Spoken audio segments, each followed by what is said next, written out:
सबसे पहले देख लेते हैं क्या गुरुत्वीय क्षेत्र की तीव्रता है ना। तो इसको लिखते हैं I से, और ये I बराबर होता है F/m। इतना जान गए तो परिभाषा भी जान गए।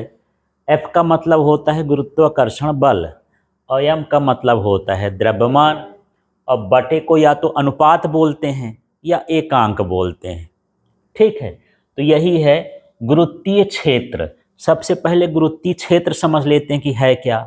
जहां तक पृथ्वी के गुरुत्वाकर्षण का प्रभाव है ना, पृथ्वी सतह से या पृथ्वी के केंद्र से जिस दूरी तक गुरुत्वाकर्षण बल का प्रभाव होता है पृथ्वी का, वह उसका क्या कहलाता है, गुरुत्वीय क्षेत्र। तो परिभाषा याद हो गई, क्या है गुरुत्वीय क्षेत्र?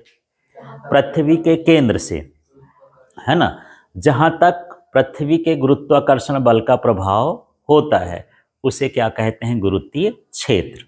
ठीक, अब हम बात करते हैं गुरुत्वीय क्षेत्र की तीव्रता का। थोड़ा सा ऐसा समझ लेते हैं, यहाँ पर एक एग्जाम्पल ले लें तब आपको थोड़ा अच्छे समझ में आएगा। जैसे मान के चलते हैं ये पृथ्वी हो गई।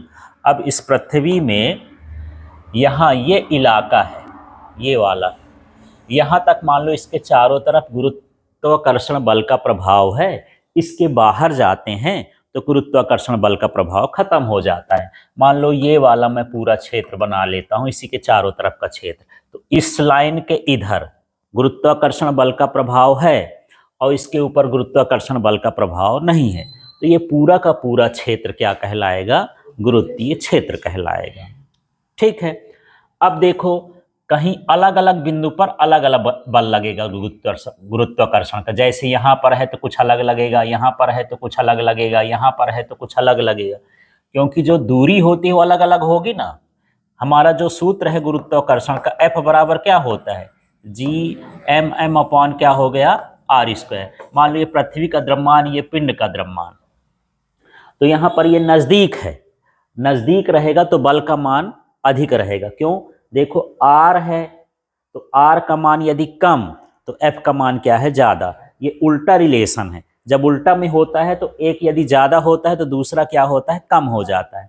यहाँ पर मैं यहाँ का पूछ रहा हूँ तो इसके लिए दूरी क्या है, कम, तो बल का मान क्या होगा, अधिक। ठीक है, मान लो यहाँ पर पूछूं तो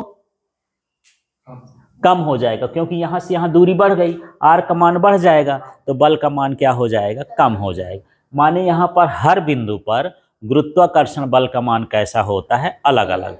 यही गुरुत्वाकर्षण बल के मान को यह गुरुत्वीय क्षेत्र की तीव्रता बताता है कि यहाँ ज्यादा बल है, माने यहाँ गुरुत्वाकर्षण बल का मान अधिक होने से इसकी तीव्रता क्या है, अधिक है। तीव्रता क्या हो जाएगी, अधिक। यहाँ ये ज्यादा दूर है तो बल का मान कम है, माने उस बिंदु पर तीव्रता क्या है, कम है। तो इसको ऐसा समझ लेते हैं, ये है, इसको बोलना है पहले, ये क्या है, एकांक द्रव्यमान का, गुरुत्वीय क्षेत्र में एकांक द्रव्यमान पर लगने वाला गुरुत्वाकर्षण बल क्या कहलाता है, गुरुत्वीय क्षेत्र की तीव्रता। फिर से पढ़ते हैं, चलो इसका नाम लो, पहले बटे को क्या बोलेंगे, एकांक, फिर इसका नाम लो द्रव्यमान पर। गुरुत्वीय क्षेत्र में, गुरुत्वीय क्षेत्र में किसी बिंदु पर लगने वाला बल क्या कहलाता है, गुरुत्वीय क्षेत्र की तीव्रता। जैसे ये द्रव्यमान है, इस द्रव्यमान पर कितना गुरुत्वाकर्षण बल लग रहा है वो उसके क्या कहलाएगी, गुरुत्वीय क्षेत्र की तीव्रता। ठीक है, तो चलो फिर से बोलो। अब मैं जहां हाथ रखूंगा पहले इस डंडे को बोलो, एकांक, फिर द्रव्यमान पर गुरुत्वीय क्षेत्र में किसी बिंदु पर लगने वाले बल को हम क्या बोलते हैं, गुरुत्वीय क्षेत्र की तीव्रता कहते हैं। इस तरह से परिभाषा बना लेना है, सब कुछ सूत्र से बनता है। और जब ये भी न आए तो ऐसा लिख सकते हैं कि गुरुत्वीय क्षेत्र में बल और द्रव्यमान के अनुपात को गुरुत्वीय क्षेत्र की तीव्रता कहते हैं। गुरुत्वीय क्षेत्र में किसी बिंदु पर बल और पिंड के द्रव्यमान के अनुपात को गुरुत्वीय क्षेत्र की तीव्रता कहते हैं। तो जैसे परिभाषा है आपको देना हो। चलो यार इसका मात्रक बताओ भला। हाँ, बल का मात्रक न्यूटन, तो इसका न्यूटन और द्रव्यमान का होता है किलोग्राम, तो इसका क्या हो जाएगा, न्यूटन प्रति किलोग्राम। ये इसका मात्रक हो गया। ठीक है, इसका विमी सूत्र बता दो यार। तो बल का क्या होता है, mLT-2, और द्रव्यमान का क्या होता है, m, है ना, द्रव्यमान का। तो ये कट जाएगा mm, तो क्या बना, LT-2। ठीक है, और ये भी कैसी राशि है, सदिश राशि। ठीक, और यहां पर देख लेते हैं, यदि मैं इसके आगे मान रख दूं, ये वाला देखना, यहां पर होता है F का मान क्या है यार, G m अपॉन क्या है, r², और बटे में क्या है, m। ये mm कट गया तो क्या बचा, Gm बटे r²।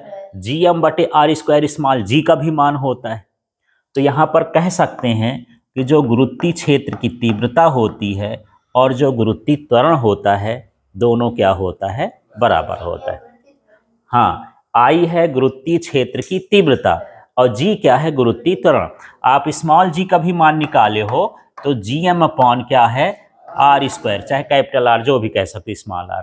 तो यहां भी यही सूत्र आएगा, I का भी वही सूत्र आए, G का भी वही सूत्र आए, माने दोनों का मान क्या है, बराबर है। ठीक है, तो क्लियर हो गया गुरुत्वीय क्षेत्र की तीव्रता। तो चलो